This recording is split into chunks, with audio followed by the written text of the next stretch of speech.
Après avoir remporté le premier prix à La Rochelle, RBO revient au Québec triomphant et C'est quoi révise ses positions à son sujet. On avait eu une couple de critiques dans Le Monde, dans Libération, en France. Suite à ça, on reçoit un téléphone de C'est quoi?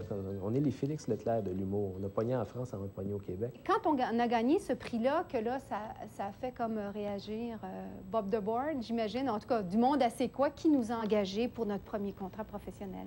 Personne n'avait écouté la première émission. Et même moi, je n'avais pas écouté. Mon directeur, à l'époque, m'avait dit « écouter avant de le mettre en ondes. » Je dis « oh, oui, je ne l'avais pas écouté. » Je voulais avoir la surprise en même temps que tout le monde. Jusqu'au moment, à peu près, où on s'en va, où on a signé un contrat à C'est quoi, c'était pas très, très sérieux, notre affaire, là, tu sais. Quand on a commencé à C'est quoi, il y avait des gens qui disaient « faut pas rentrer ça à C'est quoi. » Eux, c'est comme des canons, ils vont se mettre à tirer sur tout le monde. Bonsoir et bienvenue à cette première émission de Rock et Belles Oreilles. L'émission commence et quelques minutes après, le technicien à la mise en onde m'appelle. Il m'a dit « écoute, faut arrêter ça. Faut arrêter ça, ça n'a pas de bon sens. » Le gars, il a dit « calice à la radio, puis il dit c'est à la limite, là, puis il se moque des commerciaux de C'est quoi, il se moque de la façon que nous, on travaille. Faut arrêter ça. » Vous écoutez Rock et Belles Oreilles sur le I 97 sur la bande Mégahertz FM Montréal. Non, FM. Ah, ouais. OK. All night long. On est bien peu de choses. On n'a jamais été préoccupé par la réaction du public par rapport à ce qu'on faisait. On s'est tout le temps dit, bon, nous, ça nous fait rire. Ça nous fait rire toutes les 4-5, on l'essaye.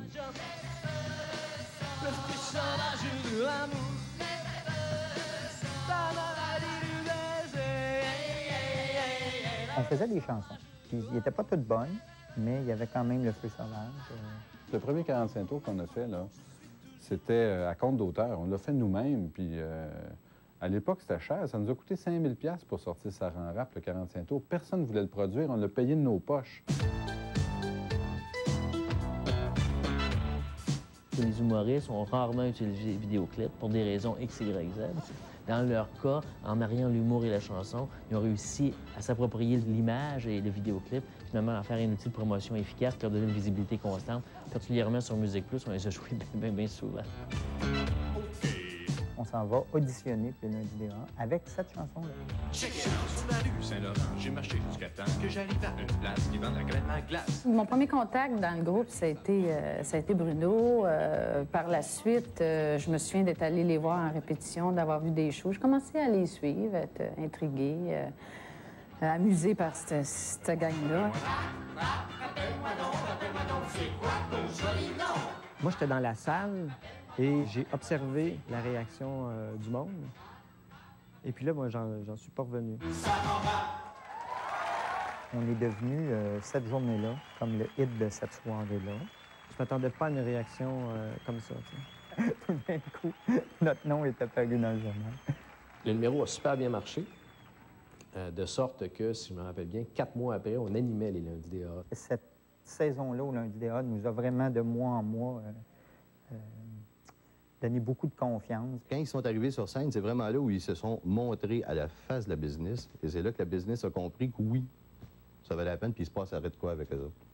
Tous les producteurs étaient là et il n'y en a pas un qui les avait pris parce qu'ils étaient un peu désorganisés au point de vue spectacle, parce qu'ils venaient de la radio. Quand on a rencontré Louis Saya dans les lundis des AA, ensuite, on lui a demandé s'il voulait faire la mise en scène de notre spectacle et il a accepté. On était très contents.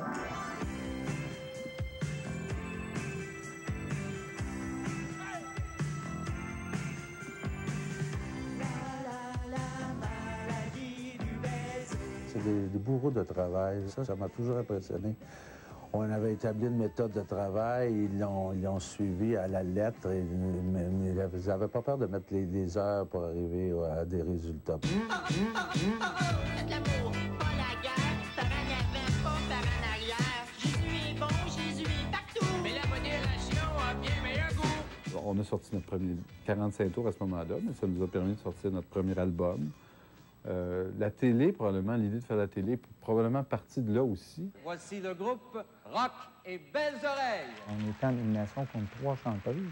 On monte un numéro qui est très provoquant, où on se moque de tout le monde qui est dans la salle. René Simard. Allô, bonjour, salut, très bien. Claude Dubois, Robert Charlebois. Mesdames et messieurs, voici le fils de Jerry Boulette. Extra Boulette!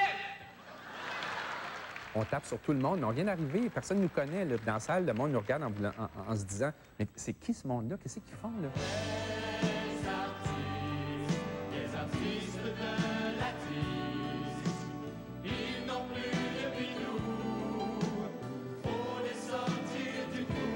J'endosse tout ce qu'on a fait et j'endosse ce numéro-là parce que je trouve que ça prenait une audace, en fait, une inconscience. Et le gagnant, Rock et Belles Oreilles.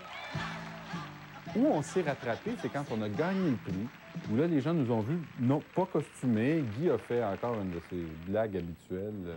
Je refuse ce trophée pour des raisons idéologiques. Tiens, Richard. Ça a comme changé le courant un peu. C'est ce qu'on croyait. J'ai entendu dire par la suite que ça nous avait coupé beaucoup de contrats, cette apparition-là. J'ai pas misère à le croire. Il y a beaucoup de villes qui avaient signé des contrats pour RBO qui ont annulé, tout simplement. Donc, ça nous a retardé dans le processus, finalement. Au lieu de faire un bon coup, finalement, ça ne s'est pas avéré un très bon coup, effectivement. Malgré des annulations, la tournée de RBO se poursuit. Le groupe fera cependant face à la mort. On avait un petit trou dans la tournée, puis là, c'est genre, bon, qu'est-ce qu'on fait? On passe 3 jours à Rimouski ou on revient à Montréal. Certains d'entre nous voulaient passer 3 jours à Rimouski, et moi, je m'ennuyais de mon épouse ainsi que notre gérant. Moi, je faisais partie de ceux qui s'en retournaient à Montréal, alors j'ai pris le volant. J'étais assis dans le banc en arrière, donc je voyais ce qui se passait en avant. Je trouvais qu'il y avait des drôles d'effets quand les autos s'en venaient. J'avais tout le temps l'impression qu'ils s'en venaient sur ma voix. Et puis, j'avais rien pris. Là. Non, il s'en vient-tu sur nous autres, ce char-là? Non, c'est correct. Écoutez, il s'en vient-tu sur nous autres? Non, c'est correct. Tout d'un coup, je dis à André, là, j'avais vraiment l'impression qu'il s'en vient sur moi. Puis il était très loin. Ce qu'on a vu, c'est une auto, les phares, en fait, d'une auto qui s'en allait, mais tu sais, on s'est dit, illusion d'optique, ça s'en allait vers nous. Il continue, puis je dis, il s'en vient sur moi. Il s'en vient vraiment sur... Hey, il est sur moi! J'ai réussi à l'éviter à la dernière seconde. On a frôlé l'auto. Mais en revenant, j'ai redonné un coup de roue. Et puis là, le char se met à faire ça. On a capoté, au vrai sens du terme. Tout. Et là, ça tourne. On a fait des tonneaux. Et là, t'es au ralenti. T'es vraiment au ralenti dans ta tête. On s'est retrouvé donc la tête en bas dans le fond du fossé, à se demander dans quel état tout le monde était. Et là, tu te détaches et tu revoles au plafond parce que l'auto est à l'envers. C'est un vrai trip de dope, cette affaire-là. Moi, je me souviens d'avoir vu un des techniciens qui avait la moitié du corps sorti en arrière, qui s'est retrouvé avec un œil au beurre noir. Je ne sais pas comment ça, que c'était juste ça. On a eu peur.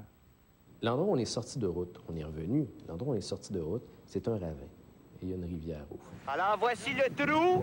Si Bruno n'avait pas réussi à ramener le véhicule le premier coup, c'est évident qu'on y passait. Ça n'a pas de bon sens. C'est sûr qu'on se pétait à la gueule et qu'on était morts. Moi, ce que je me rappelle du retour de ce voyage-là, c'est que je parle à André Duchamp au téléphone, puis il me l'a dit une couple de fois depuis ce temps-là. Il dit, faut quand même pas oublier une chose, c'est Bruno Landry, moi, qui m'a sauvé la vie.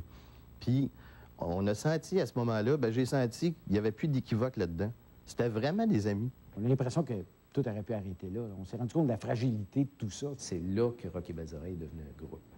Quand on s'est retrouvés dans le couloir de l'hôtel, ceux qui étaient restés à Rimouski et ceux qui revenaient de Montréal, et que là, on s'est poignés, puis qu'on s'est collés comme ça, là, puis qu'on braillait parce qu'on s'est dit, on a failli se perdre. C'était, wow, là, c'est comme ça. C'est resté comme ça depuis. Et j'ai les larmes aux yeux. Après la pause, RBO s'attaque au milieu artistique. Mais qu'est-ce que c'est? Je vous ai fait rien.